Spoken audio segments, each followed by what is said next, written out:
الشيطان الرجيم بسم الله الرحمن الرحيم هل أتى على الإنسان حين من الدهر لم يكن شيئا مذكورا إنا خلقنا الإنسان من نطفة أمشاج نبتليه فجعلناه سميعا بصيرا إنا هديناه السبيل إما شاكرا وإما كفورا إنا أعتدنا للكافرين سلاسل وأغلالا وسعيرا إن الأبرار يشربون من كأس كان مزاجها كافورا عينا يشرب بها عباد الله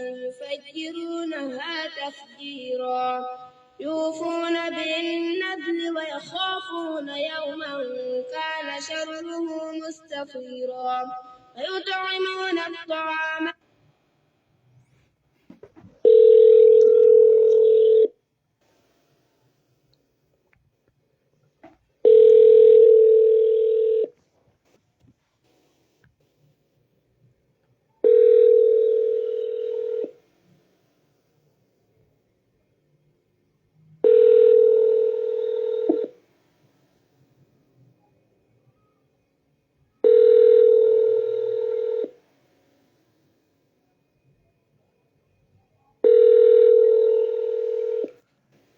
Mohamed Dera, wa alaykoum salam wa rahmatullahi wa barakatuh. Uriel Foufana, wa alaykoum salam. J'espère que vous allez bien par la grâce d'Allah. ويتيما وعسيرا إنما نطعمكم لوجه الله لا نريد منكم جزاء ولا شكورا إنا نخاف من ربنا يوما عبوسا قمطريرا فوقاهم الله شر ذلك اليوم ولقاهم نضرة وسرورا وجزاؤهم بما صبروا جنة وحريرا متكئين فيها على الأرائك لا يرون فيها شمسا ولا J'espère que le pasteur sera là. On a un débat ce soir. Par qui de Jésus ou de Mohammed l'Éternel, Allah sauvera l'humanité? C'est le thème ce soir, alhamdoulilah.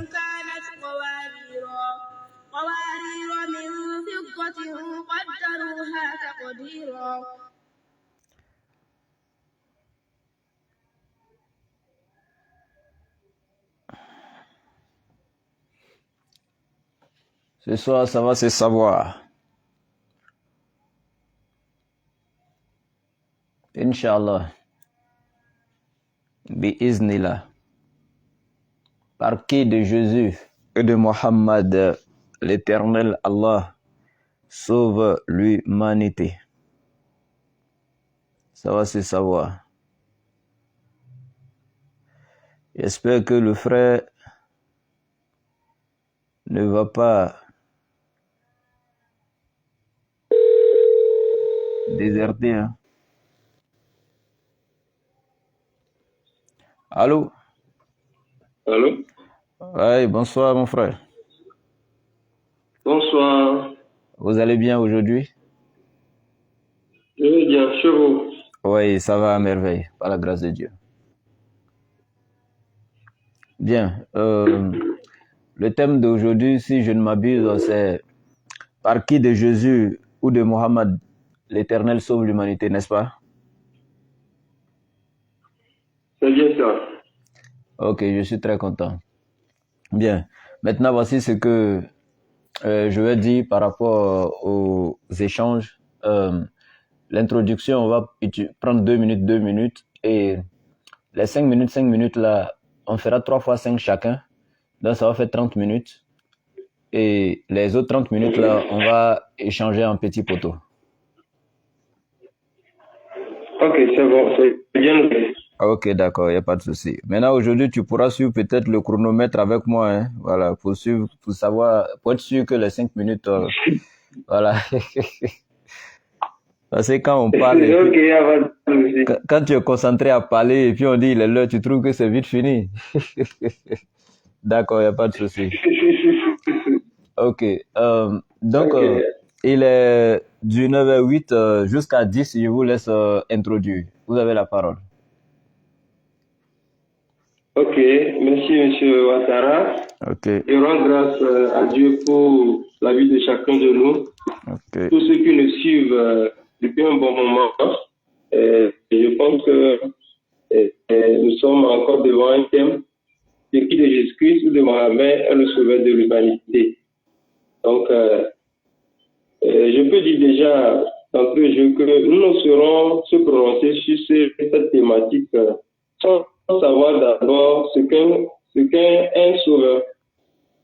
Ce qu'est un sauveur. Et puis, sauver de l'humanité de quoi et comment. Et après, je pense qu'il faudrait étudier la vie des deux hommes, Jésus-Christ et Mohamed, les comparer pour voir si tel individu est sauveur de l'humanité ou pas. Donc,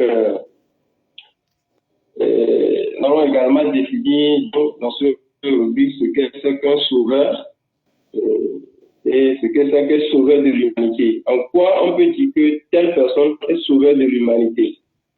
Et nous allons bien étudier, comme je l'ai dit, la vie des deux hommes en les comparant tout ce qu'ils ont fait, tout ce qu'ils ont accompli comme œuvre pour voir si réellement telle personne est sauvée ou pas.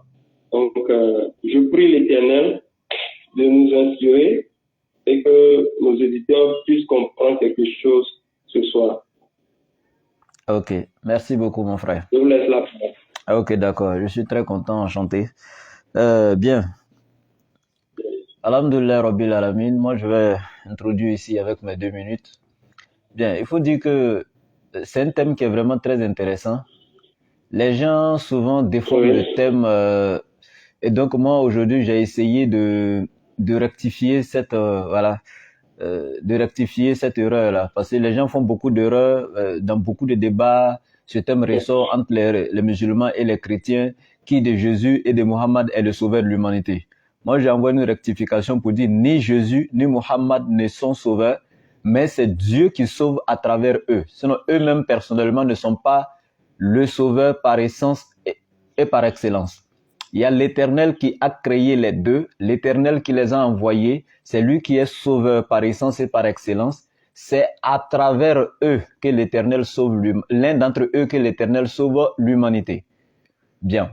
Maintenant, est-ce que par Jésus, l'Éternel sauve? Oui. Mais l'Éternel sauve qui par Jésus? Le peuple d'Israël. Seulement le peuple d'Israël. Mais est-ce que l'Éternel sauve par Mohammed aussi? Oui, il sauve par Mohammed. Et qui il sauve? Toute l'humanité. Parce que pour avoir été, c'est-à-dire pour être sauveur de l'humanité, il faut d'abord avoir été envoyé à toute l'humanité. On ne peut pas dire tel est sauveur de l'humanité alors qu'il a été envoyé seulement que à son peuple respectif. Donc, je répète, pour être sauveur donc de l'humanité, il faut d'abord avoir été envoyé à toute l'humanité. Là, le débat est clos. Sinon, rentrer dans la définition de sauveur, tout ça là, c'est très intéressant, hein, mais ça va retarder le débat. Moi, je coupe court. Pour être le sauveur de l'humanité, il faut d'abord avoir été envoyé à toute l'humanité. Nous allons questionner l'Éternel lui-même qui est d'abord leur créateur, lui qui les a choisis, qui les a oints. Comme dans Ésaïe 61, Jésus dit, Roi Adonai Elohim Adonai Eleya, l'Esprit du Seigneur est sur moi car le Seigneur l'Éternel m'a oint. Donc l'Éternel qui les a oints, lui-même doit être celui qui va présenter leur champ de mission. Qui a été envoyé entre les deux à toute l'humanité. Maintenant, mes 2 minutes sont arrivées. Vous avez pris ça au 10. Mes 2 minutes sont arrivées, il n'y a pas de souci. Vous avez pris ça au 10, il est au 12. Oui, c'est pourquoi j'ai arrêté là. J'ai dit les 2 minutes sont arrivées. Vous avez la parole pour les 5 minutes. Je suis bien. Oui, on va suivre ensemble. Voilà. D'accord. Allons-y. Ok. Vous avez les premières 5 minutes. Mhm. Ok, je vous remercie déjà pour l'introduction. Bon, moi, j'ai écouté un peu votre exposition, mais je vais continuer dans mon chemin tel que j'ai tracé les trucs et on va se croiser à un niveau pour dire vraiment ce que tu veux dire là-dessus. Il faut dire que c'est parce que la personne est envoyée à l'humanité ou pas. Bon, on va en arriver. Donc, moi, je peux déjà dire que un sauveur, et selon le dictionnaire Robert, le mot sauveur est directement lié à Jésus-Christ. Donc, sauveur, ils ont déjà mis directement, c'est dit Jésus-Christ. Bon. La deuxième définition, il dit personne qui sauve quelqu'un ou une collectivité ou un groupe.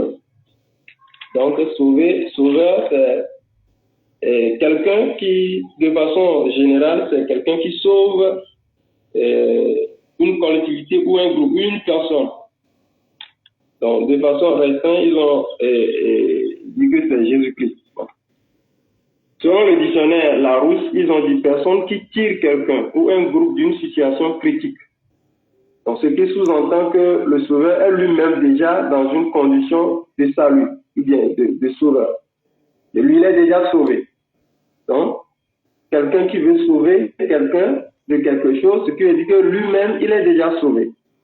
Et donc, il est là maintenant pour sauver ceux qui ne le sont pas déjà.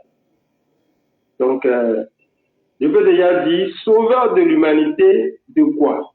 On sauve l'humanité de quoi? La personne est sauveur, on ne le répète pas. Il sauve l'humanité de quoi? C'est la grande question que nous devons plutôt poser et non s'il est envoyé à un groupe ou à l'humanité. Ça aussi c'est important, mais sauveur de l'humanité de quoi? C'est pas de venir seulement dire je suis sauveur, sauveur, je suis sauveur, sauveur. On m'a envoyé de sauver les gens, mais sauver les gens de quoi? Et donc, d'entre eux, on va dire que l'humanité est tombée dans un péché, tombée dans le péché et détournée de son Dieu. Et il fallait que Dieu envoie des gens, quelqu'un qui puisse sauver ces personnes de l'état dans lequel ils sont. Et l'état dans lequel le monde était avant que Dieu n'envoie un sauveur, c'est le péché qui régnait sur les hommes. Donc, quand nous pouvons déjà lire dans Romains 3, le verset 3, la Bible nous dit que, Romains 3, le verset 23, la Bible nous dit que, car tous ont péché et sont privés de la gloire de Dieu. Car tous ont péché et sont privés de la gloire de Dieu. Donc, nous pouvons voir déjà dans Genèse, quand Adam et Ève ont péché, ils ont perdu leur état spirituel. Et ils sont morts spirituellement.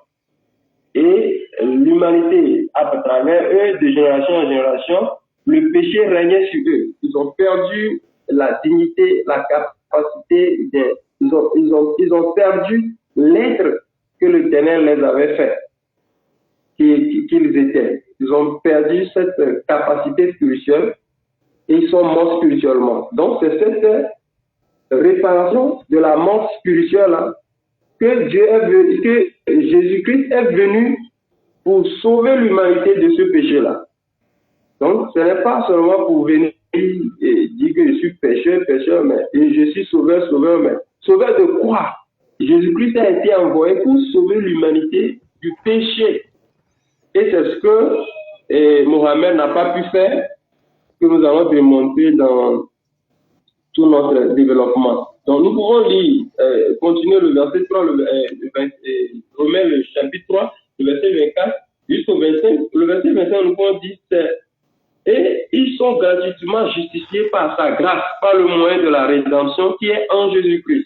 Donc, c'est pas Jésus-Christ, selon notre Bible, hein, c'est pas Jésus-Christ, donc que cette rédemption a été opérée. Il est là.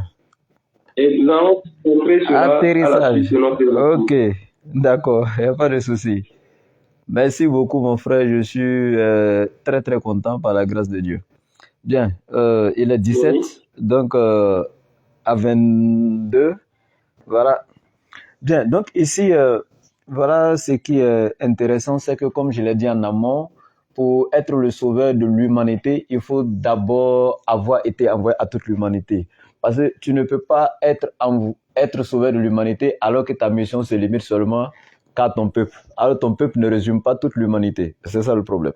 Donc ici, c'est que moi, mon cheminement, c'est que ici, je vais d'abord démontrer avec les propos de l'Éternel lui-même qui a créé Jésus et Mohammed, il va nous dire à quel peuple il a envoyé Jésus et à quel peuple il a envoyé Mohammed. Si c'est à toute l'humanité qu'il a envoyé l'un d'entre eux, il nous dira. Et si il a envoyé un autre à son peuple respectif, l'Éternel même nous dira. Nul ne peut être bien placé que l'Éternel qui les a créés et qui a fixé leur champ de mission. Et après l'Éternel, on va interroger Jésus et Mohammed eux-mêmes à travers les Écritures. Chacun d'entre eux aussi nous dira clairement à quel peuple a-t-il été envoyé. Est-ce à toute l'humanité ou à son peuple, tout simplement. Et après cela, nous allons là encore dans les Écritures pour vérifier. Est-ce que Jésus ou Mohammed, de leur vivant, pendant leur ministère, ont eu des disciples, donc d'autres nations que la sienne? Et le quatrième point, nous allons voir encore dans les Écritures si Mohammed et Jésus, de leur vivant, pendant leur ministère, je pèse bien mes mots, de leur vivant et pendant leur ministère, s'ils ont invité des gens d'autres nations que la sienne à croire en eux. Donc ici, on va essayer de décortiquer ces passages-là. Maintenant, comme j'ai dit en amont, je réitère encore mes propos. Ni Jésus ni Mohammed ne peuvent être sauveurs et n'ont le pouvoir de sauver qui que ce soit. Dans Matthieu chapitre 20, versets 20 à 21, Jésus est clair. Il a répondu à la mère des fils de Zébédée que ce qui est que l'un de tes fils soit à ma droite et l'autre à ma gauche au paradis, cela ne dépend pas de moi, Jésus. Cela n'est donné qu'à ceux à qui mon Père l'a réservé. Dans Jean 5, 30, il dit, je ne peux rien faire de moi-même.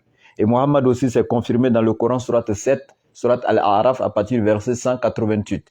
Il ne peut rien faire de lui-même. Donc c'est l'Éternel qui fait tout à travers eux deux. Donc, par qui de Jésus et de Mohammed l'Éternel sauve l'humanité? Je commence ici par interroger la Bible. Comme c'est Jésus qui a été envoyé avant Mohammed, donc je commence par interroger la Bible sur le champ de mission de Jésus. Que dit l'Éternel lui-même, le créateur de Jésus et de Mohammed? Bien, voilà ce qui est écrit dans la Bible. Dans Matthieu chapitre 2, à partir donc je prends d'abord le livre de Matthieu chapitre 1 à partir du verset 21. L'Éternel dit, ô toi Bethléem, terre de Juda, tu ne cèdes pas la moindre parmi les villes de Juda, car de toi sortira un chef qui fera paître Israël, mon peuple. Donc voici un passage ici venant de l'Éternel lui-même qui est tellement clair. Il dit, je réitère encore, ô toi Bethléem, terre de Juda, tu ne cèdes pas la moindre parmi les villes de Juda, car de toi sortira un chef qui fera paître Israël, mon peuple. Donc il a dit Israël, mon peuple. Donc ce chef-là qui sortira à Bethléem devra faire paître qui? Israël, le peuple de l'Éternel, pas toute l'humanité. Dans ça c'est Matthieu chapitre 2 verset 6. Ben, je combine ça avec Matthieu chapitre 1 verset 21, car il a été dit à Joseph, ne quitte pas Marie ta fiancée, car elle attend un enfant. À la naissance, vous lui donnerez le nom de Jésus, c'est lui qui sauvera son peuple de ses péchés. Donc Jésus sauvera son peuple de ses péchés. Quand je consulte encore le Coran surat 3 verset 49 confirme encore wa rasulan ila bani Israël, que Jésus n'a été envoyé qu'aux enfants d'Israël. Surat 43 verset 59, l'Éternel dit وَجَعَلْنَاهُ مَثَلًا لِبَنِي إِسْرَائِيلَ, et nous avons fait de lui un exemple que pour les enfants d'Israël. Donc voici le champ de mission de Jésus qui est cité ici, bibliquement pour le peuple d'Israël et coraniquement au peuple d'Israël seul. Maintenant, mes 5 minutes sont arrivées. Voilà. Hein? Il nous reste 1 minute. Oui, c'est vrai. J'ai cru que effectivement c'est ça. Donc ici, le champ de mission de Jésus est clair, bibliquement, les enfants d'Israël, et coraniquement, les enfants d'Israël. Maintenant, le champ de mission de Mohammed maintenant, coraniquement. Voilà ce qui est écrit. Coran surat 21, verset 107. L'Éternel nous dit, وَمَا أَرْسَلْنَاكَ إِلَّا رَحْمَةً لِلْعَالَمِينَ. Et toi, Mohammed, nous ne t'avons envoyé qu'en tant que miséricorde pour l'univers. C'est-à-dire, il ne dit même pas l'humanité, parce que l'humanité est inclue dans l'univers, mais l'humanité ne résume pas l'univers. Mais il dit, nous ne t'avons envoyé qu'en tant que miséricorde pour l'univers. Allahu Akbar. C'est-à-dire, tu ne verras aucun prophète ou dans aucun livre saint où l'Éternel attribue le champ de mission d'un prophète comme pour Mohammed là. Ça n'existe pas. À tout l'univers, tu ne verras dans aucun livre saint. Il n'a même pas dit toute l'humanité. Ça, c'est la sourate 21 à partir du verset 107. Je vous donne la parole. Ok, merci mon frère. Ok. Et je suis très content de vous écouter. Je pense que le débat va rentrer peu à peu, disons, dans son truc là. Le problème, ce n'est pas simplement. D'abord, vous avez dit que le thème c'est de Jésus-Christ. Qui de Jésus-Christ et de Mohammed est le sauveur de l'humanité. Maintenant, vous êtes en train de dire qu'au fait, ce n'est pas eux qui sont sauveurs de l'humanité, que c'est Dieu qui est sauveur de l'humanité à travers eux. Il y a contradiction déjà dans ce que tu dis. Nous savons tous que c'est Dieu qui a créé l'univers, mais il les a envoyés en tant que qui? Sauveurs de l'humanité. C'est pourquoi nous avons titré notre débat. Est-ce que c'est Jésus-Christ ou Mohammed qui est le sauveur de l'humanité? Nous savons que c'est Dieu qui a créé le monde, c'est Dieu qui est le maître du monde. Maintenant, il veut sauver un peuple qui il a envoyé en tant que sauveur. La personne est sauveur, on ne peut pas lui enlever ça. Il est sauveur. On lui a envoyé comme sauveur. Donc il est sauveur. Donc déjà, quand vous dites qu'ils ne sont pas sauveurs, que c'est Dieu seul qui est sauveur, il travaille avec eux, alors là, notre débat n'a pas sa place d'être ici.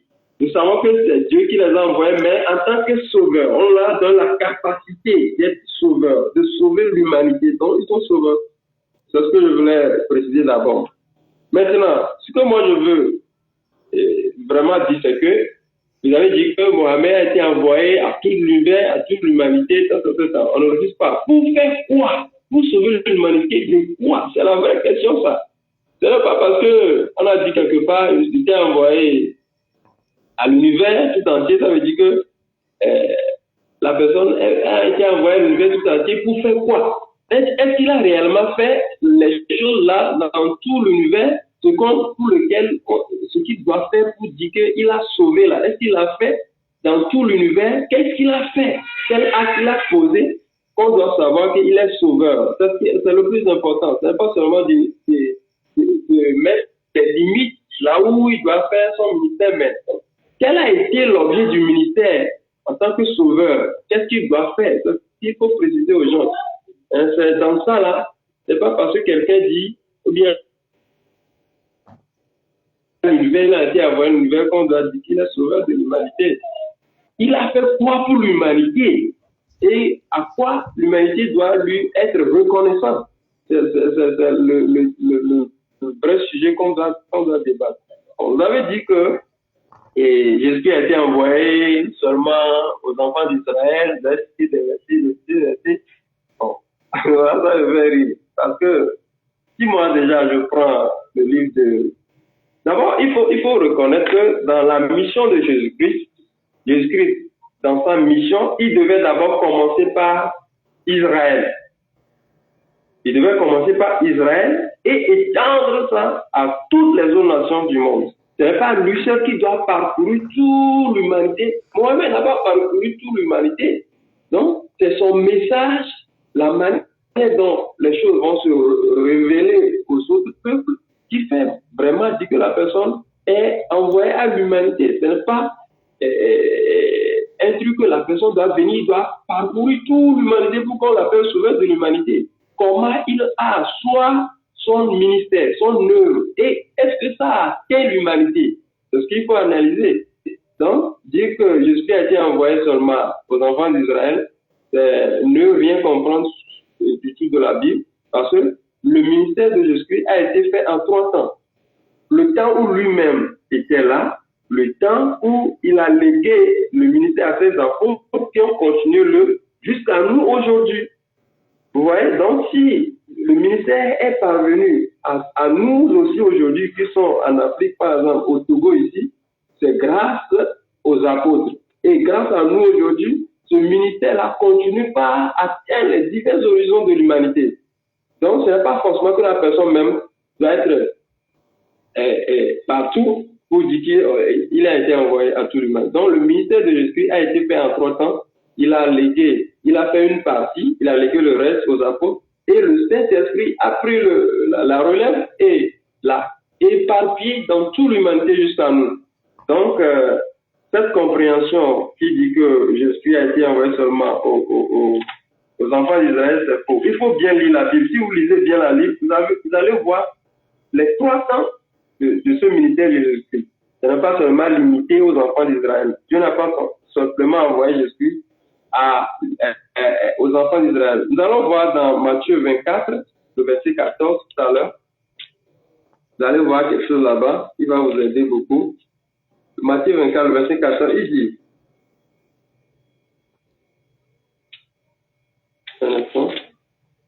verset 14, il dit, cette bonne nouvelle du royaume sera prêchée dans le monde entier pour servir de témoignage à toutes les nations. Alors viendra la fin.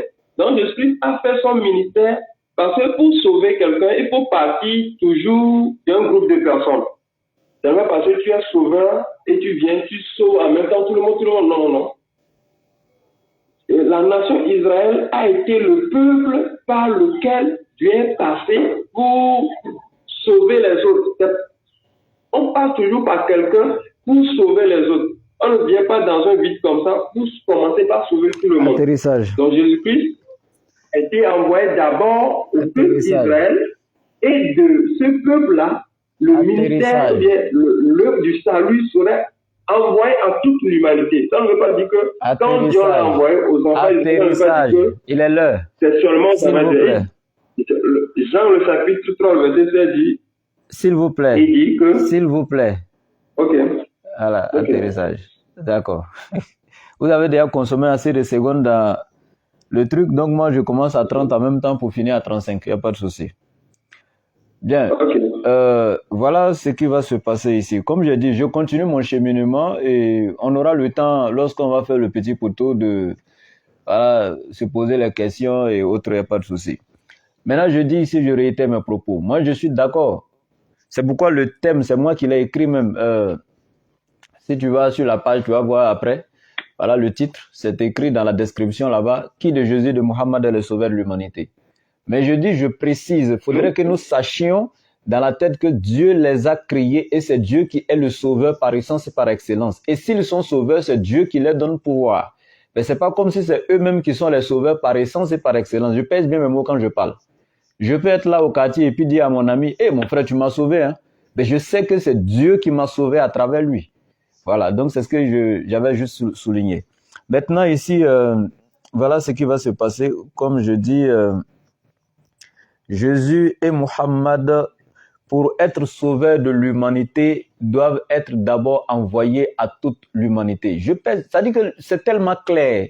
On n'est pas obligé d'aller par 4 chemins pour comprendre cela. Définition de sauveur, là, je vais te donner, il n'y a pas de souci. Il y a assez de versets, je vais arriver dessus. Quand il vient sauver les gens, sauver de quoi? Je vais te donner, je vais toucher le verset coranique même de suite là. Mais ce qu'il faut savoir, c'est quoi?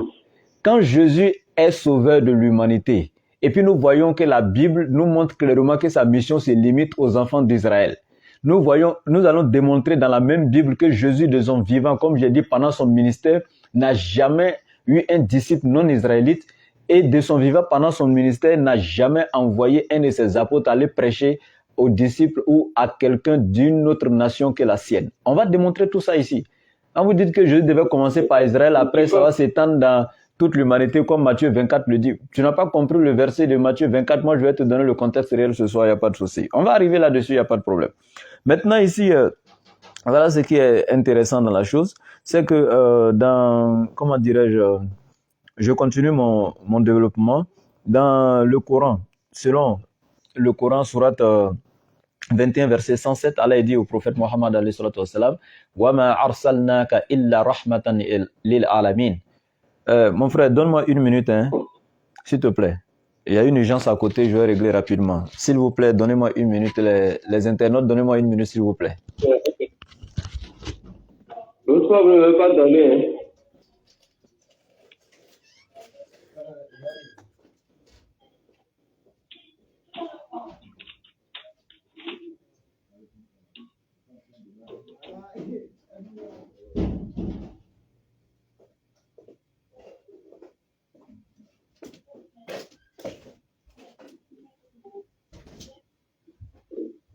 Ok, je suis arrivé. Vraiment, merci beaucoup pour votre patience. Vraiment, shukran lakum. Voilà. Donc, voilà ce qui est écrit ici. Et dit, nous ne t'avons envoyé qu'en tant que miséricorde à tout l'univers. Comme je l'ai dit. Maintenant, dans la sourate 25, verset 1er, voilà ce que l'Éternel Allah nous dit encore. Il dit, Tabarak allazi nazzal al-furqana ala abdihi liyakuna lil alamina nazira. Il dit, que soit exaltée la bénédiction de celui qui a fait descendre le livre du discernement, qui est le Coran, sur son serviteur Muhammad, afin que celui-ci soit avertisseur pour l'univers. Donc l'univers encore 2 fois, même pas l'humanité. Et donc il continue encore dans la sourate 34 à partir du verset 28. Il dit وَمَا أَرْسَلْنَاكَ إِلَّا كَافَةً لِلنَّاسِ بَشِيرًا وَنَذِيرًا وَلَكِنَّ أَكْثَرَ النَّاسِ لَا يَعْلَمُونَ. Et dit, et nous ne t'avons envoyé qu'en tant qu'avertisseur et annonciateur à toute l'humanité. Mais la plupart des gens ne savent pas, comme mon frère qui échange avec moi, il ne sait pas que Muhammad a été envoyé à toute l'humanité comme annonciateur et avertisseur. Il dit, il a été envoyé pourquoi? Voilà ce que tu devais savoir ici. Quand un prophète ou un messager vient sur la terre, tous les prophètes à leur temps ont été sauveurs pour leur peuple.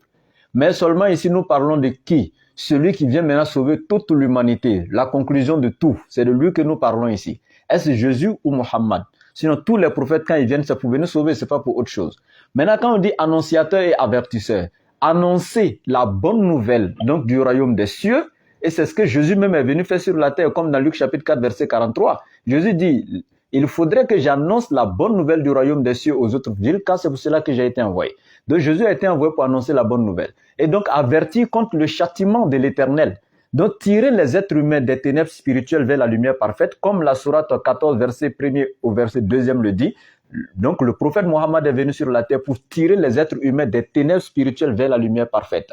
Et c'est ce qu'Allah il nous dit, wa yunazzilu, et nous faisons descendre sur notre serviteur Muhammad des versets clairs, afin que par ceux-ci, il tire les êtres humains des ténèbres spirituelles vers la lumière parfaite.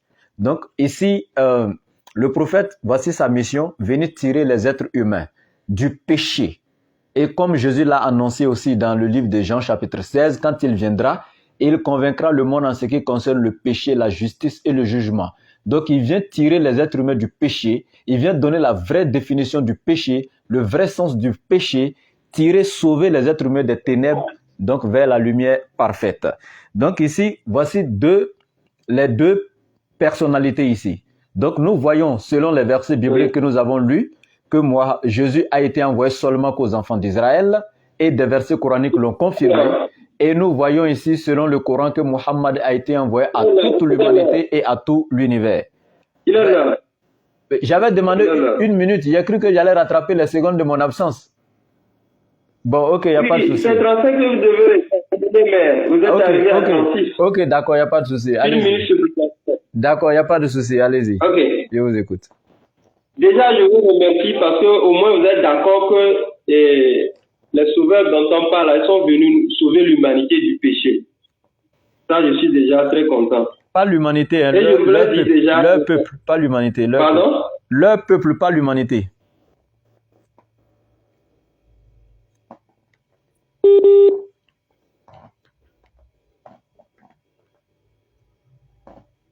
Où Jésus-Christ est le sauveur de l'humanité. Allô? Allô? C'est pas Jésus-Christ ou moi. Oui, allô? Ah, on vous entend maintenant. On vous attendait pas bien. Le thème, c'est est-ce Jésus-Christ ou Mohamed qui est le sauveur de l'humanité, pas sauveur de leur peuple que nous sommes venus débattre. Je voulais que vous me répondiez, c'est ça, non? Il y a un seul qui est sauveur de l'humanité et l'autre de son peuple. Maintenant, lequel est le sauveur de l'humanité? C'est ce que nous voulons savoir. Oui, je veux qui est le sauveur de l'humanité. Pourquoi tu dis qu'il est le sauveur? Ok. Donc déjà, je dis que, au moins je suis content que tu es d'accord avec moi que le sauveur de l'humanité doit sauver les gens du péché. Oui. Et c'est ce que je suis en train de dire dans mon développement. Et je peux rebondir en disant que seul ce qui est sans Oh, on vous attend quelqu'un mal. peut conduire quelqu'un vers la sainteté. Donc, celui qui est dans le péché ne peut plus sauver quelqu'un du péché. Et Mohammed lui reconnaît qu'il est pécheur.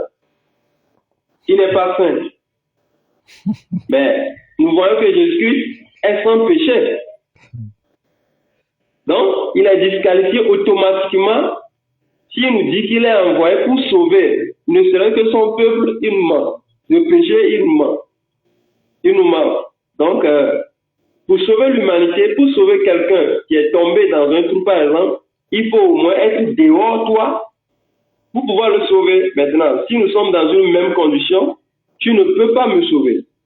Donc, Mohammed est pécheur, il vit dans le péché, il ne peut plus non plus sauver l'humanité, hein. Il ne peut même pas sauver son peuple jusqu'à aller sauver l'humanité du péché. C'est celui qui est sans péché qui peut aller sauver l'humanité du péché. C'est pourquoi Jésus-Christ, étant sans péché, il est venu sauver l'humanité en passant d'abord par son peuple, le peuple choisi, à lequel il devait passer pour sauver les autres nations. Et l'Israël, c'est la nation choisie de Dieu. Personne ne peut le contester. C'est le peuple élu de Dieu. Et donc, pour venir sauver l'humanité, il passe par d'abord son peuple qui bénéficiait premièrement de cet avantage-là avant de l'étendre, je le répète encore, de l'étendre au monde entier.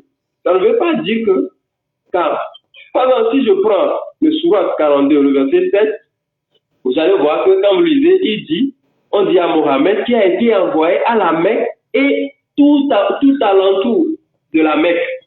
C'est ce que le verset dit. Il a été envoyé pour les gens de la Mecque et tout l'alentour de la Mecque. Si on prend ce verset-là, par exemple, je peux dire que non. Mohammed est envoyé seulement aux gens de la Mecque. Mais je ne vais pas rentrer dans ce débat-là.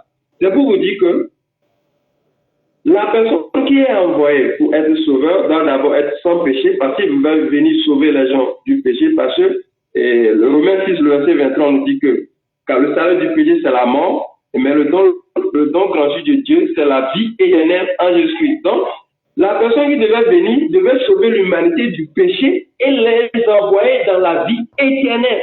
C'est très très important. Sauver l'humanité du péché et les envoyer dans la vie éternelle. Alors que Mohammed n'a pas pu faire ça. Il était pécheur et lui-même, il n'a pas su dire aux gens s'il est réellement sauvé ou pas. Il est dans la vie éternelle ou pas. Donc, Jésus-Christ lui dit, je suis le sauveur. Je suis la vie éternelle. Et nous allons voir que dans la vie de Jésus-Christ, il est sans péché. C'est pourquoi il pouvait pardonner le péché des gens. Quand il était sur la terre, il pardonnait les péchés des gens. Ce que Mahomet n'a jamais fait parce qu'il n'a pas le pouvoir, parce que lui-même il est pécheur, il ne peut pas pardonner le péché des gens. Donc quand nous pouvons voir dans Luc 5, le verset 19 à 26, donc on voit là-bas que Jésus pardonne les péchés des gens. Matthieu 1, le verset 20-21, nous allons voir également que Jésus a pardonné le péché des gens. Il est là. Pardon? Il est là. Hein? Oh, j'avais pris ça à quelle heure? Alors, si c'est comme ça, il faudrait qu'on se donne un peu de minutes pour pouvoir développer un peu le truc. Sinon, ça ne sert à rien de ne pas pouvoir développer bien les choses pour que les gens puissent nous suivre, nous couper comme ça, soit on allonge un peu le prise de parole. Mon frère, on va le faire, il n'y a pas de souci. Okay. Voilà, il n'y a pas de problème.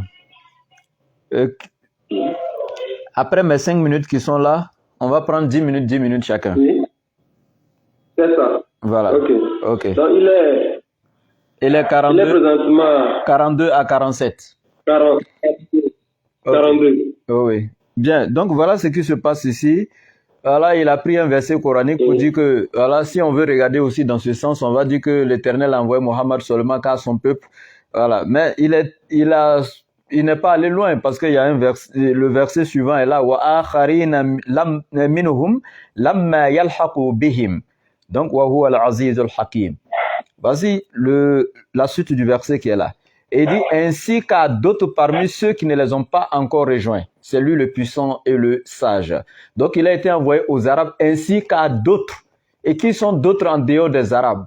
C'est ça. Donc ici, n'importe quel prophète quand il vient, il ne peut pas quitter, donc dans sa famille, tomber chez le voisin et puis laisser sa propre famille. Il commence toujours par sa famille, ensuite aller dans le voisinage, ainsi de suite, dans la ville, dans le pays et jusqu'à toute l'humanité. Donc il n'y a pas de souci à ce niveau. Mais dans le cadre de Jésus, là, c'est ce qui n'a pas été fait. Jésus a été envoyé seulement qu'aux enfants d'Israël. Comme on a dit, il n'y a pas un verset biblique qui dit que Jésus a été envoyé à son peuple ainsi qu'à d'autres. Jamais. Il n'y a pas un passage comme ça dans la Bible. Nous avons montré, l'Éternel dit, ô toi Bethléem, celui qui sortira de toi là, il fera paître Israël mon peuple. C'est l'Éternel qui parle. C'est lui qui a créé Jésus. C'est lui qui lui a établi un champ de mission. Il dit, il va être sauvé que pour Israël. Maintenant, quant à Muhammad, il dit, et nous t'avons envoyé qu'en tant que miséricorde pour l'univers. Nous t'avons envoyé en tant qu'annonciateur et avertisseur pour toute l'humanité. Sauf si mon frère qui est en train d'échanger avec moi ne fait pas partie de l'humanité. Maintenant, l'Éternel a déjà établi leur champ de mission. On va voir, Jésus et Mohammed eux-mêmes maintenant doivent confirmer. Parce qu'ils ne peuvent pas contredire l'Éternel. Est-ce que quand Jésus est venu sur la terre, selon ce qu'on a vu, selon ce que l'Éternel a dit concernant le champ de mission de Jésus pour Israël, est-ce que quand Jésus est venu, il a étendu son champ de mission en contradiction à ce que l'Éternel avait dit? Non. Jésus, lui, dans Matthieu chapitre 15, verset 24, déjà été clair. Il a dit à la femme cananéenne, je n'ai été envoyé qu'aux brebis perdues de la maison d'Israël. Et Jésus est clair, je n'ai été envoyé qu'aux brebis perdues de la maison d'Israël. Qui peut être plus éloquent que Jésus? Peut-être que quelqu'un dira non, ce que l'Éternel a dit qu'il sera sauvé pour son peuple, nous, musulmans, on n'a pas compris. Ok. Mais Jésus lui-même maintenant vient et puis il explique ce que l'Éternel a dit. Dans Matthieu 1, 21, et puis dans Matthieu chapitre 2, verset 6, Jésus lui-même vient maintenant et puis met ça en évidence. Il dit, je n'ai été envoyé qu'aux brebis perdues de la maison d'Israël. Et donc, Jésus ne s'arrête pas là. Dans Matthieu chapitre 10, à partir du verset 7 à 10, quand il envoie ses disciples, 5 à 7 même, quand il envoie ses disciples, donc pour prêcher donc l'évangile aussi, Jésus va leur dire quoi? Dès son vivant, pendant son ministère, il va dire à ses disciples, il dit, n'entrez pas chez les païens. En d'autres termes, n'entrez pas chez ceux qui ne sont pas juifs. N'entrez pas dans la ville des Samaritains, mais allez-y plutôt chercher les brebis perdues de la maison d'Israël. C'est-à-dire, qui peut être encore plus éloquent que Jésus encore? C'est-à-dire, dès son vivant, pendant son ministère, il dit à ses disciples, n'entrez pas chez les non-juifs et n'entrez pas chez les Samaritains. Mais allez-y plutôt chercher les brebis perdues de la maison donc d'Israël. Et donc ici, Jésus est clair. Maintenant, concernant Mohammed, il va confirmer son champ de mission. Dans la sourate 7, à partir du verset 158, voilà ce qui est écrit. Qul ya ayyuhan nas inni rasulullahi ilaykum jami'a. Et dit, ô homme, moi Mohammed, je suis le messager d'Allah envoyé à vous tous, sans exception. Sauf si, encore une fois de plus, mon frère qui échange avec moi ne fait pas partie de toute l'humanité. Donc, Mohammed déclare haut et fort, ô homme, je suis le messager d'Allah envoyé à toute l'humanité, sans exception. Et Jésus lui déclare, je n'ai été envoyé qu'aux brebis perdues de la maison d'Israël. Et Mohammed déclare, je suis le messager d'Allah envoyé à toute l'humanité sans exception. Donc je dis, pour être le sauveur de l'humanité, il faut d'abord avoir été envoyé à toute l'humanité pour pouvoir prétendre être le sauveur de toute l'humanité. Et quand on démontre déjà à travers les Écritures ici que Jésus lui-même et l'Éternel confirment qu'il est envoyé qu'aux enfants d'Israël et qu'on démontre dans la Bible, le Coran, que Mohammed a été envoyé à toute l'humanité, ben le débat est clos. Je ne vois plus pourquoi tirer le débat pour aller loin. Ok, donc ici mes 5 minutes sont finies. Cette fois-ci, vous prenez 10 minutes de développement et moi je prendrai 10 minutes, comme ça on pourra rentrer dans plus de détails. Je vous écoute. Ok. Bon, je vous remercie. Et c'est ce que j'essaie de dire, que vous lisez bien la Bible, mais c'est que, bon, en fait, je pense que le Coran, vous le récitez, mais la Bible, nous, on prend le temps de le lire et de le comprendre. Si vous lisez la Bible de Genèse, bon, si je vais jusqu'à Genèse, c'est trop, vous allez avoir des problèmes. Lisez de Matthieu jusqu'à Apocalypse. Et vous allez comprendre que ce que j'essaie de vous expliquer de Dieu, Jésus a été envoyé d'abord à son peuple parce que c'est le peuple élu, le peuple choisi de Dieu. Personne ne peut le refuser. Vous et moi, on ne peut pas le refuser. Israël est le peuple élu choisi de Dieu. Et en venant sauver le monde, il a passé d'abord à Israël. Ça ne veut pas dire que c'est seulement à Israël que Jésus a été envoyé. Et je t'ai lu un verset tout à l'heure. La Bible dit, dans Jean 3, verset 16, « Car Dieu a tant aimé le monde qu'il a donné son Fils unique, afin que quiconque croit en lui ne périsse pas, mais qu'il ait la vie éternelle. » Afin que quiconque croit en lui a été envoyé dans le monde entier. Quand Dieu a aimé le monde, pas quand Dieu a seulement aimé Israël, quand Dieu a aimé le monde, qu'il a envoyé son Fils unique, afin que quiconque qui croit dans ce monde sera sauvé par son Fils. D'abord, vous dites qu'il a été envoyé seulement aux enfants d'Israël. Vous avez dit qu'il a dit à la femme samaritaine, il a dit à la femme qu'il a été envoyé comme bébé perdu d'Israël. Est-ce que c'est seulement à Israël que Jésus a fait sa mission? On va commencer uniquement par là. Est-ce que seulement en Israël? Parce que Jésus a dit à la femme comme ça, vous avez pris ça pour faire du tollé, que Jésus a dit qu'il n'est pas venu pour les autres, c'est seulement pour les enfants. Non, c'est pas ça. Est-ce que la femme de Bethesda, de Capernaum, la femme samaritaine, les 10 lépreux qui sont dans le livre de Luc, le chapitre 17, dans Jean 4, 7 à 39 et à 42, les femmes et les hommes et les enfants que Jésus-Christ a guéris là-bas, est-ce que c'est des Israélites? Non! Est-ce que Jésus leur a dit ça? Donc, chaque contexte de la Bible, il faut bien analyser avant de le généraliser sur l'ensemble. Est-ce que c'est seulement en Israël que Jésus est allé à Capernaum, il est allé à Samarie, à Bethesda? Jésus a parcouru toutes ces régions-là à un moment donné de sa vie. Mais le champ de ça, toi-même, par exemple, si on t'envoie par exemple au Togo pour une mission générale au Togo, tu dois commencer toujours par quelque part, à un endroit. Ça ne veut pas dire que parce que tu as commencé de là, que ce n'est pas au Togo qu'on t'a envoyé. Tu ne veux pas descendre au Togo et s'éparpiller en même temps au Togo. Tu commences quelque part, tu envoies des gens quelque part, maintenant en envoyant les gens, ou bien en dressant son calendrier de sa mission. Il dit, je vais aller d'abord ici. Je ne vais pas aller en désordre dans les villes. Je vais aller d'abord ici. Allez d'abord ici. Allez d'abord ici. Ça ne veut pas dire que les autres lieux ne comptent.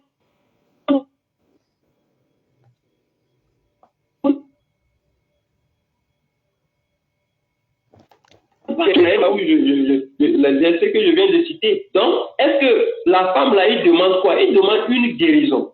Et Jésus lui a répondu comme ça. Maintenant, après, vous allez voir la suite de l'histoire. Vous allez voir la suite de l'histoire. Donc, Jésus n'a pas sauvé seulement, ou bien n'a pas guéri seulement que les enfants d'Israël. Il a guéri des Samaritains, la femme samaritaine là, qui est venue puiser auprès du puits que Jésus a rencontré. Il lui a prêché. La femme dit non, il n'y a pas de lien entre vous, les Juifs et nous. Mais finalement, Jésus l'a prêché et la femme a été sauvée. Elle a sauvé toute la ville même. Et c'est cette ville-là, par exemple, où la bonne nouvelle a été prêchée. Est-ce que cette ville-là, c'est Israël? La femme là, est-ce que c'est un juif? Non.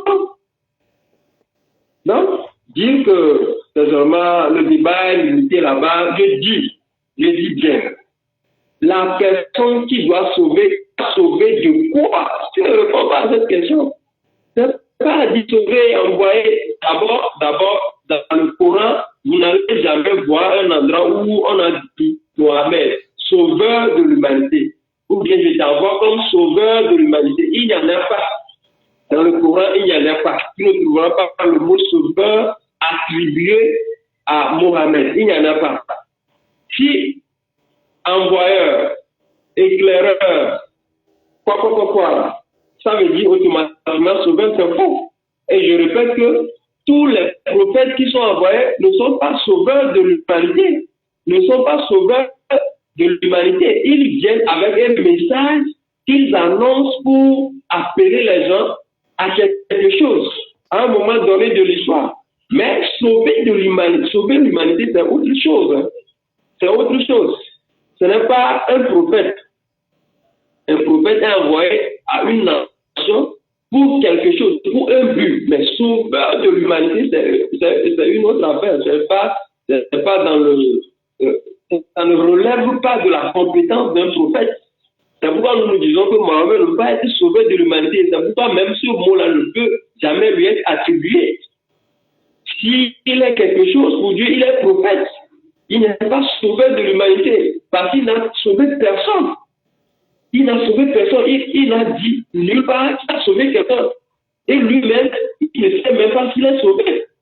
Donc, tu ne peux pas dire que cette personne-là, qui a vécu dans le péché jusqu'à ce dernier jour, tu me dis qu'il a sauvé qui? C'est ça le problème. Il a sauvé qui? De quoi? Je dis, pour sauver l'humanité, il faut le sauver du péché, du pouvoir du péché qui pèse sur l'humanité.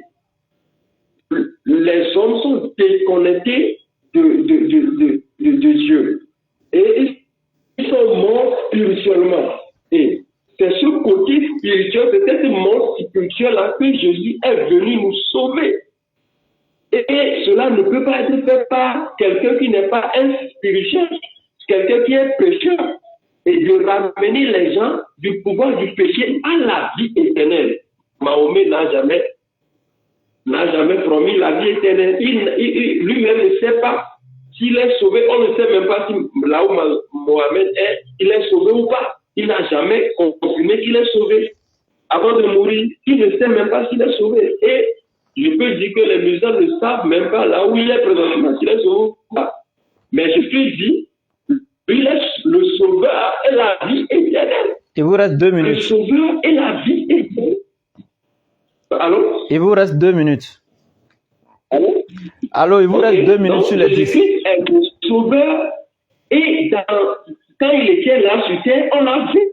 Qu'est-ce que Mohamed a fait? Mohamed n'a pas guéri des gens. Jésus guérissait des gens. Jésus pardonnait les péchés des gens. Mohamed n'a pardonné aucun péché. Parce que lui-même, son péché, il dit, il ne sait pas. Tu vois? Il n'a jamais pardonné de péché. Donc, Jésus pardonnait les péchés. Jésus ressuscitait les gens parce qu'il leur a dit qu'il est la vie éternelle. Mohamed n'a jamais ressuscité personne. Quand il a demandé, dans l'un des hadiths, il demandait la permission d'aller voir la tombe de sa maman. Quand il est allé, il a pleuré seulement, il a dit qu'il n'a pas pu. Il a demandé à Allah, mais Allah a refusé et lui n'a pas pu. Ce qui veut dire qu'il n'a pas pu ressusciter. Il a demandé pardon à sa mère. Pour ça même, l'Éternel n'a pas agréé. Je ne sais pas si c'est le pardon pour ses péchés ou bien il demandait à ce que sa mère soit ressuscitée. Mais ça n'a pas été le cas. Mais Jésus ressuscitait les gens. Jésus guérissait les gens. Et le message du salut a été prêché partout. Et Jésus reviendrait encore chercher les enfants. Mais Mohamed n'a jamais promis de revenir nous chercher, mon frère. Donc, cette personne-là, on ne peut pas dire qu'il est venu sauver l'humanité. Sauver l'humanité de quoi? Il n'est pas venu prêcher. C'est le problème. Tous les prophètes qui sont passés, ils sont venus prêcher, ils sont envoyés en tant que messagers, mais ils ne sont jamais sauveurs de l'humanité. Non, mais Jésus-Christ Atterrissage. Et reste sauveur de l'humanité parce qu'il est lui-même et il est sans péché. Atterrissage. D'accord. Donc j'ai 10 minutes. Il n'y a pas de souci. D'accord. Bon, mon frère, après les 10 minutes, là, on peut attaquer le petit poteau parce qu'on est déjà on sera déjà à 1 heure de temps. Ok. Bon, voilà. Ok. Voilà ce qui va se passer ici. Voilà. Bon, d'abord, voilà comment je vais utiliser mes 10 minutes. Je vais continuer mon cheminement, mais avant, je vais d'abord répondre à certains points que le frère a touchés. Ici, il me dit depuis que Mohammed est un pécheur, pour tirer les gens du péché, il faut toi-même être quelqu'un qui est sans péché et tout ça. Ok, il n'y a pas de souci. Si je veux aller... Non, mon frère, ne m'interromps pas, s'il te plaît.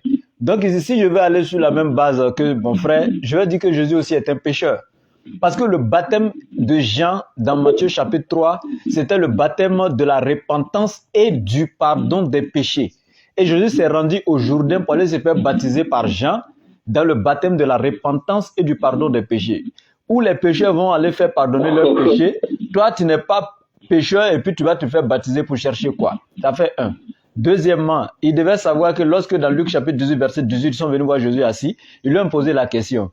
Le jeune homme riche lui a dit, que dois-je faire pour hériter la vie éternelle, bon maître? Il a répondu, pourquoi m'appelles-tu bon? Il n'y a de bon que Dieu seul. L'attribut même de la bonté, Jésus a rejeté ça. Et donc dirais-je que Jésus n'était pas bon? Donc était-il un pécheur? Non. En fait, si on va aller dans cette optique, il y a tellement de versets dans la Bible, comme dans Job 14, 4, on dit, de ce qui est impur, peut-il sortir quelque chose de pur? Alors, si on va aller sur cette base, Marie étant descendante d'Adam, selon les chrétiens, Adam est... Je vous entends mal. Selon les chrétiens... Je vous entends mal, s'il te plaît. Le problème de réseau est chez toi, mon frère. Donc, selon les chrétiens, au niveau de Adam, ils disent que Adam a commis un péché avec Ève, donc c'est le péché originel. Voilà comment il est nommé. Chose que la Bible ne reconnaît même pas, le péché originel. Maintenant pour eux, donc Adam étant l'auteur du péché, donc tous les descendants d'Adam là sont nés avec le péché originel. Donc y compris Marie, parce que Marie est descendante d'Adam. Maintenant, quand Job 14, 4 nous dit de ce qui est impur, rien de pur ne peut sortir. Si Marie est impure, étant descendante d'Adam, si elle a le péché original en elle, et que Jésus est sorti de Marie, alors de ce qui est impur, qui est Marie, est-ce que quelque chose de pur peut sortir? Si on va aller sur cette base, il y a tellement de versets, on va citer pour disqualifier Jésus aussi, en disant qu'il n'était pas pur. Maintenant, le problème c'est quoi? Mohammed dans le Coran, mon frère, sois un peu respectueux. Je ne me suis pas moqué de toi, donc arrête de rire. Soyons sérieux, nous sommes matures. Donc ici, Mohammed dans la sourate 16, sourate 10 à partir du verset 16, lance un défi à tous les Arabes. Je suis né et j'ai grandi au milieu de vous. Qui parmi vous peut me convaincre d'un seul péché depuis ma naissance? Ça n'existe pas. Ça, c'est écrit dans le Coran. Le son ne soit pas... Ça n'existe pas. Oh, mon frère, s'il te plaît. Ça fait un peu du bruit. Ah, ok. Je suis pas trop proche du micro. C'est un problème de réseau peut-être chez toi. Donc ici, je dis et je réitère mes propos. Mohammed a lancé ce défi. Et c'est les Arabes même qui l'avaient surnommé El-Amin, El-Sadiqul Amin. Donc le véridique et le digne de confiance. Ils ne l'ont jamais connu donc avec un péché. Maintenant, le frère a parlé du fait que Jésus est sorti d'Israël pour aller à Capernaum, qu'il a discuté avec la femme samaritaine, la femme cananéenne, tout ça. Est-ce qu'il avait été envoyé seulement aux enfants d'Israël et puis s'est rendu à Capernaum, tout ça? Mais tu n'as même pas compris la Bible.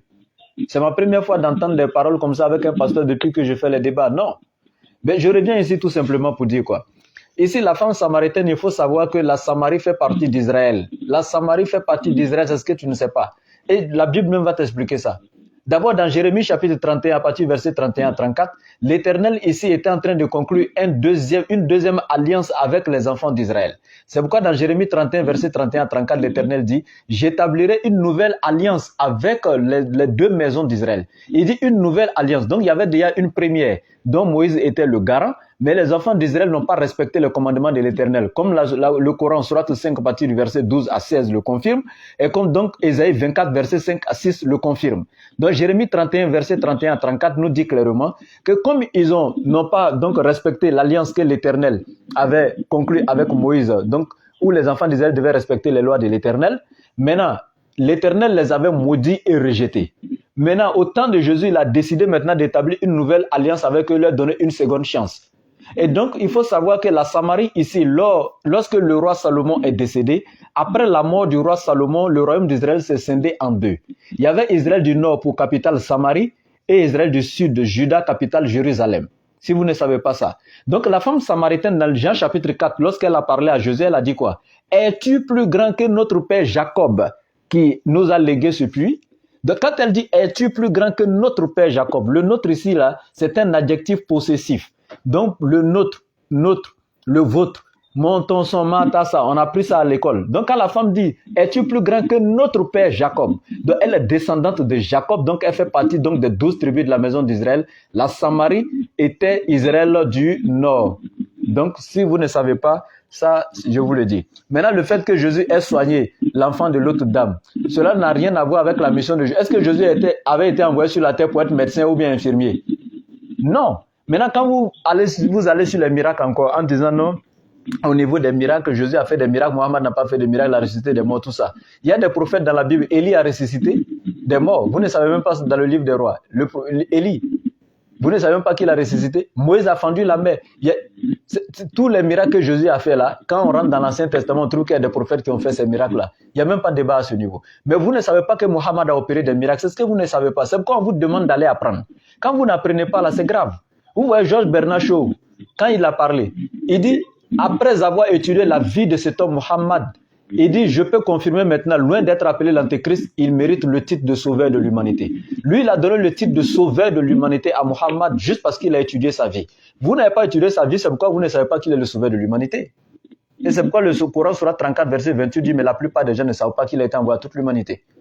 Georges Bernard Shaw dit, j'ai étudié la vie de cet homme Mohammed. Mon frère, s'il te plaît, va étudier sa vie. Tu verras qu'il a fait beaucoup de miracles. Jésus a ouvert les yeux des aveugles nés. Ok. Mais Mohammed, est-ce que vous savez que lors d'un combat, un de ses disciples, Qatada, son œil était sorti de son orbite. L'œil même est sorti de l'orbite.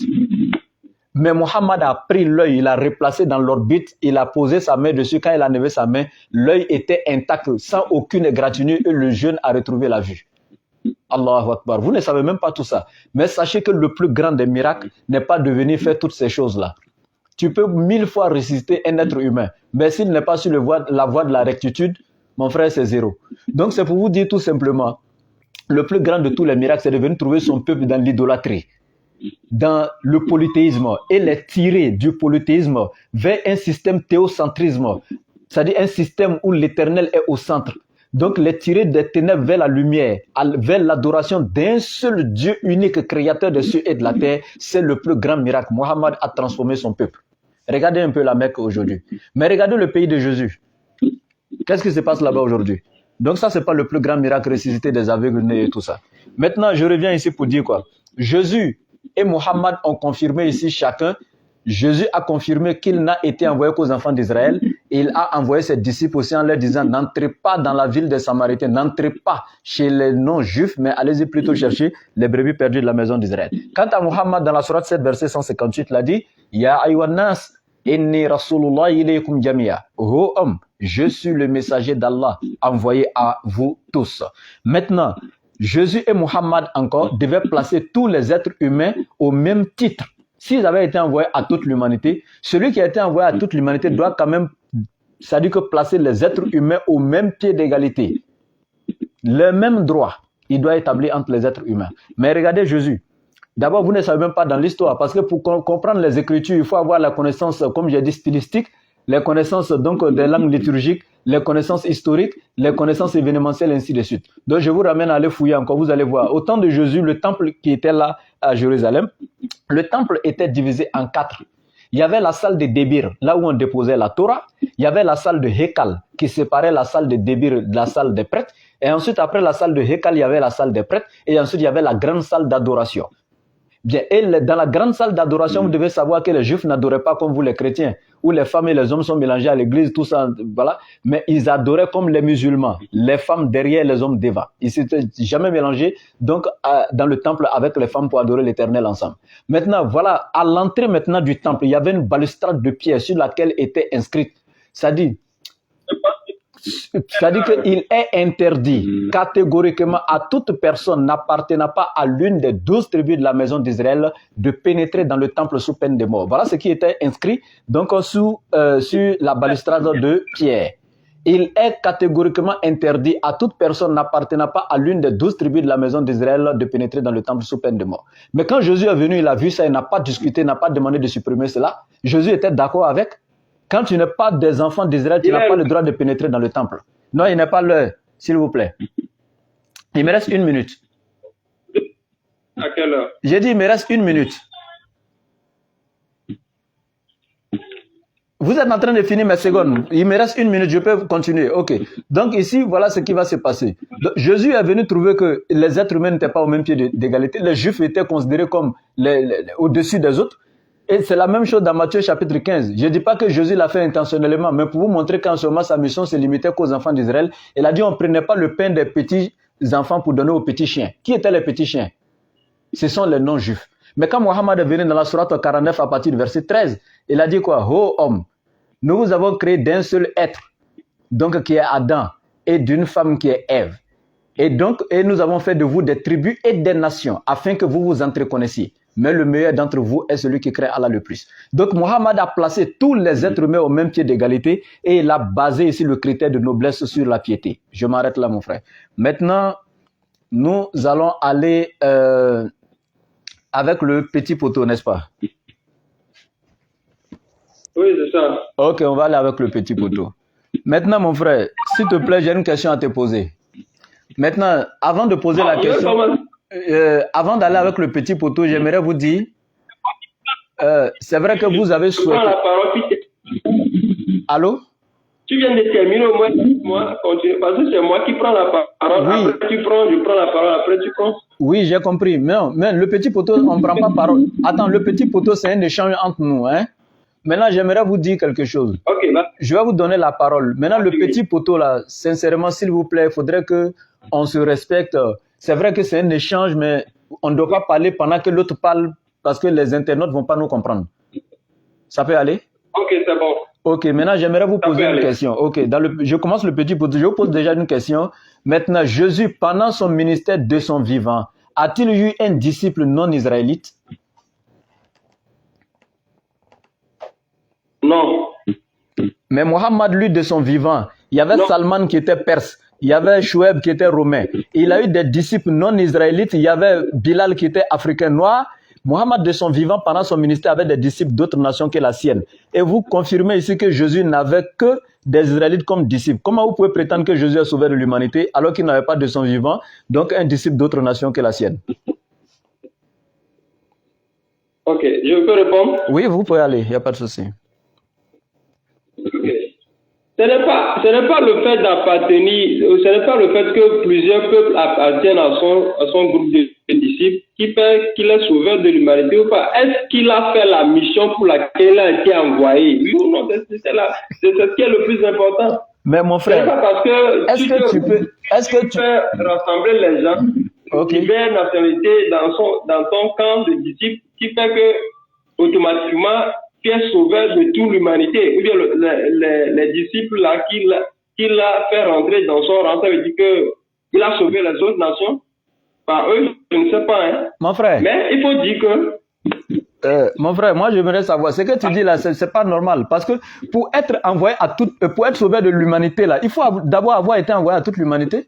Est-ce que le président des États-Unis est le président du monde entier? Non. Son pouvoir se limite qu'aux États-Unis là-bas. Parce que tu ne peux pas être envoyé seulement aux enfants d'Israël et puis être sauvé de toute l'humanité. C'est impossible, mon frère. Nous sommes tous intellectuels. Vous m'avez posé une question bien précise. Est-ce que dans le temps de Jésus, parmi ses disciples, il avait les autres disciples qui faisaient partie des autres peuples? Voilà. Ça dit que... J'ai dit non. Voilà. Parce que si... Et je te dis que ça ne veut pas. Non. Parce que moi, je fais partie du gouvernement américain. Ça veut dire automatiquement que le gouvernement américain est automatiquement sauvé mon peuple ou bien sauvé. Ça ne veut rien dire. Ça n'a pas de rapport. Non, vous avez bien compris ce que j'ai dit. Moi, je suis en train de vous dire tout simplement ici, mon frère, que si Mohammed avait des disciples de son vivant pendant son ministère d'autres nations que la sienne, cela reflétait l'universalisme même de sa mission. Mais Jésus n'avait que des disciples juifs, comme la Bible l'a dit et que lui-même il a déclaré, je n'ai été envoyé qu'aux brebis perdues de la maison d'Israël. Ce qui est clair. Maintenant, quand Jésus vient sauver, quand Mohammed vient sauver, je vous ai dit, la définition de sauver l'humanité, c'est de tirer les êtres humains des ténèbres vers la lumière parfaite. Sortir les êtres humains du péché, donc vers l'obéissance à l'éternel Dieu, sur le chemin de la rectitude. Maintenant, Jésus, il est venu... Une question. Oui, mais nous sommes en train d'échanger. Donc, vous pouvez me poser des questions, il n'y a pas de souci. Une question. Est-ce que vous pouvez donner la parole si moi je vais poser une question? Ok, posez la question, il n'y a pas de souci. Okay. Je veux savoir, hein. Oui. Mohamed, vous êtes d'accord que sauver de l'humanité, c'est le sauver du péché, de l'amener à la lumière, à la vie éternelle. En fait, c'est ça. C'est ça. est-ce que Mohamed, Mhm. Mohamed, Mohamed dans son parcours, Mhm. Mhm. est-ce que Mohamed vous a parlé de la vie éternelle en vous disant que il a la vie éternelle lui-même? Il y a tellement de versets dans le Coran qui confirment cela. Que lui, il a la garantie de la vie humaine, de la vie éternelle. Le prophète même d'abord a la garantie et même tous les croyants, tous les musulmans sont déjà au paradis, si vous ne savez pas. Donc, je dis, est-ce que le prophète... C'est ce que je suis en train de vous dire là. Je vais vous répondre. Il dit qu'il a la vie éternelle. Mais laissez-moi vous répondre, vous avez posé la question, je vous réponds maintenant. Il sauver des gens.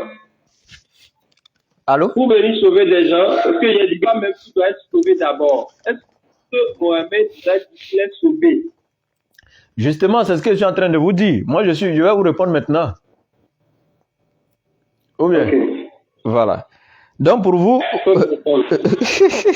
pour vous, Mohamed lui-même n'est pas sauvé, n'est-ce pas? Ok. Je dis, il faut me montrer dans un passage où il affirme clairement qu'il est sauvé. Ok, il n'y a pas de souci. Je vais vous donner le passage. Je vous donne rapidement. Bon. Voilà. Je ne cherche pas. Ma deuxième question. Je vais juste lire pour être bien dans les Écritures. Voilà, pour ne pas dire des trucs, faire dire quelque chose au Coran qui n'est pas écrit. Voilà. Sinon, j'ai déjà la référence du verset ici, sans problème. Et vous avez deux questions. Donc, posez la deuxième. Et je réponds les deux ensemble. Comme tu vas chercher l'autre, je vais poser la deuxième question. J'ai déjà l'autre, mais j'aimerais que vous posiez la deuxième et je réponds les deux en même temps. Ok. Je veux que vous me lisiez dans la Bible là où Mohamed dit qu'il est sauveur de l'humanité. Ok. Parce que Jésus lui l'a dit clairement qu'il est le sauveur de l'humanité. Jésus l'a dit?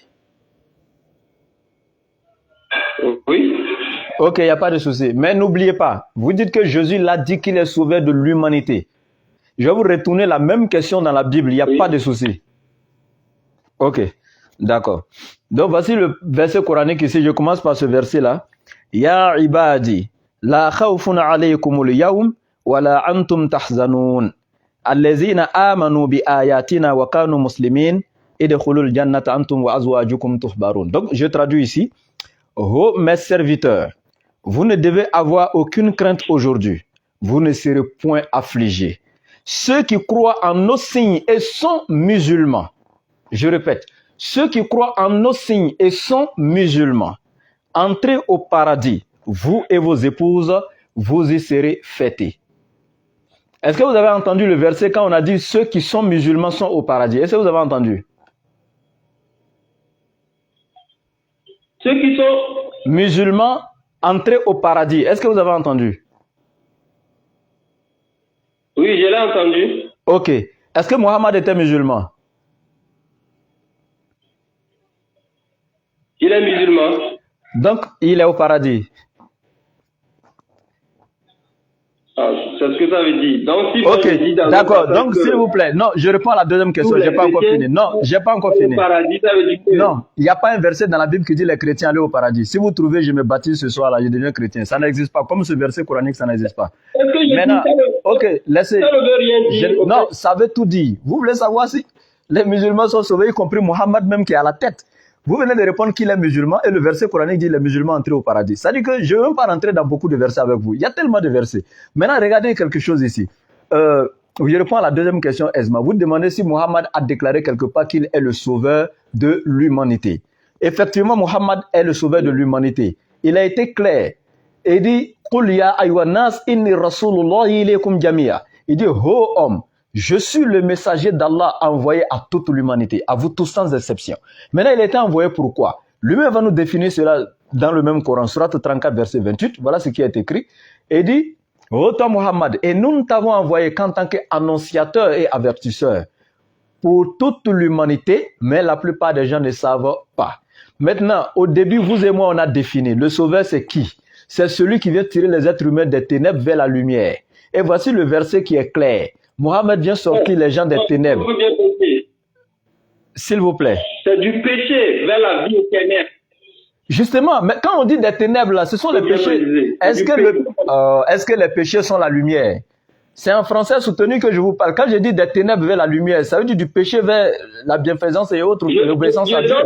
Je ne veux pas la faire réellement par leur mot. C'est du péché vers la vie Pourquoi éternelle. vous faites ce genre de choses-là? Laissez les gens vont finir d'abord. Vous allez venir. Vous ne soyez pas choqués. Donc Non. ici, voilà ce qui se Si passe. tu n'es pas la lumière, c'est Ok. global. C'est Voilà, global. voilà ce qui se De passe. quelle ténèbres, Regardez, de quelle lumière? regardez, le Péché plus grand. vers la vie éternelle. Ok, c'est ce que je vous démontre là. Le plus grand péché de l'humanité, même d'abord le plus grand de tous les péchés. Et même Jésus est d'accord. Parce que quand le scribe est venu lui demander dans Marc chapitre 12, verset 29, quel est le plus grand de tous les commandements de Dieu? Jésus a répété le même commandement que Moïse dans Deutéronome 6.4. Il dit, Shema Israël, Adonai Elohim, Adonai Ehad. Écoute Israël, le Seigneur, notre Dieu, est l'unique Seigneur. Donc ici, le plus grand péché, c'est d'associer une autre divinité à l'Éternel, ton Dieu. C'est pourquoi Jésus continue au verset 30 en disant, tu aimeras l'Éternel, ton Dieu, de tout ton cœur, de toute ton âme, de toutes tes forces, et tu ne l'associeras à aucune autre divinité, ainsi de suite. Mais regarde ce que Mohammed fait. C'est le plus grand péché aussi qu'il a combattu. Quand il est arrivé à la Mecque, il a enseigné quoi? La ilaha illallah. Aucune autre divinité qui mérite d'être adorée excepté Allah, créateur de cieux et de la terre.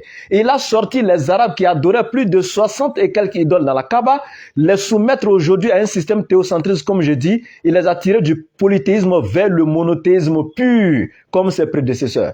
Donc Mohammed ici a sorti les Arabes du péché, donc vers le monothéisme pur, vers un système que l'Éternel seul contrôle.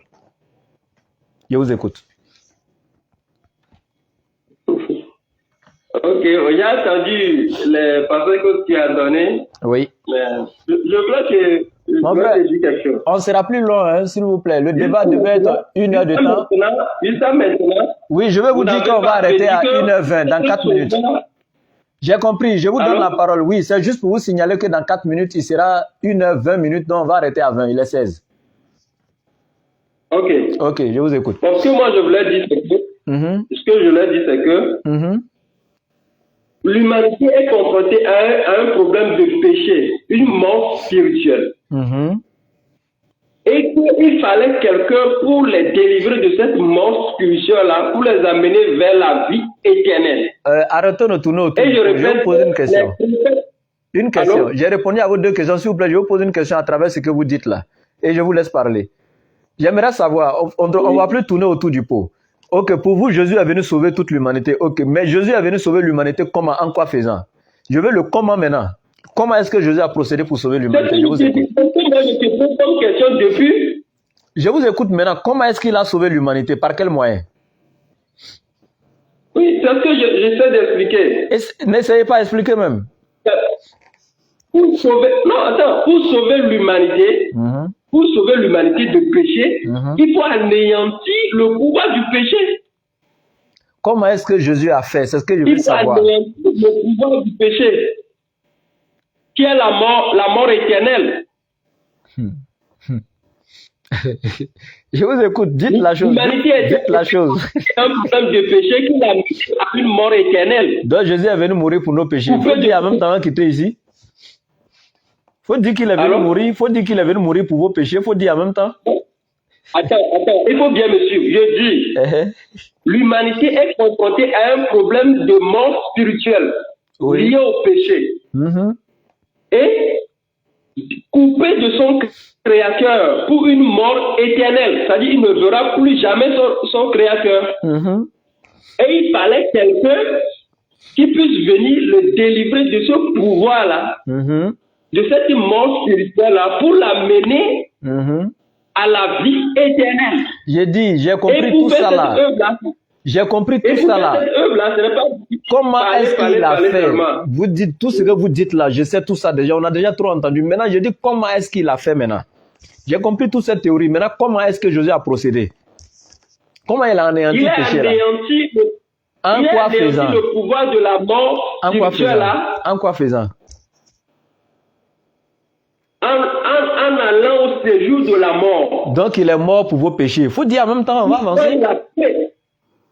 Allô? C'est pour dire qu'il est mort pour vos péchés que tu es en train de faire tout ça là.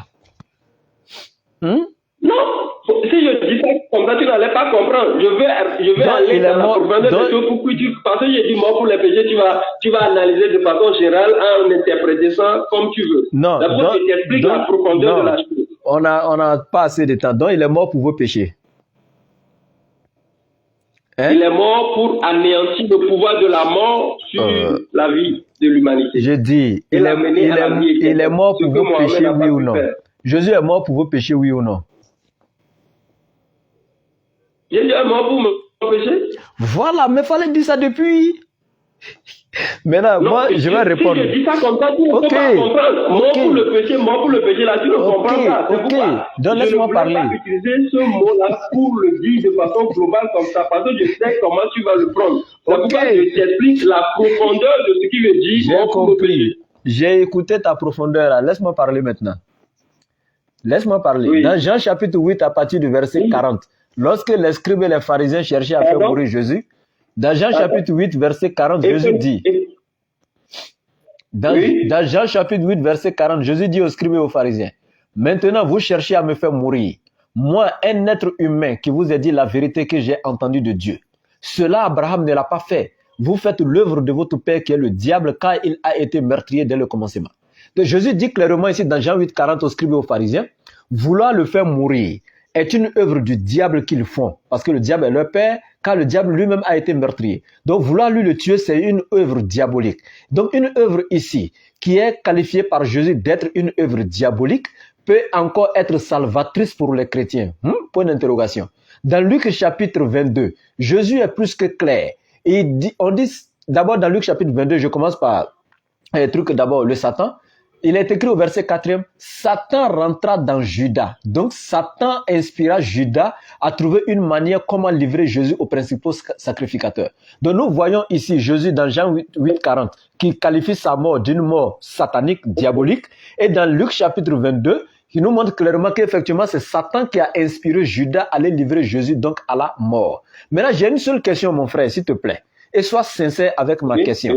Jésus dit à Pilate, dans Jean 19, verset 11, « Voilà que celui qui me livre à toi a commis un plus grand péché. » Ma question ici, c'est si c'est Jésus lui-même, parce que Jésus dit « Celui qui me livre à la mort a commis un plus grand péché. » Donc si c'est Jésus lui-même qui est venu se livrer, est-ce Jésus lui-même qui a commis ce grand péché? Si c'est Dieu qui a envoyé Jésus pour venir se faire livrer, est-ce que c'est Dieu qui a commis ce péché si c'est lui qui a livré son fils?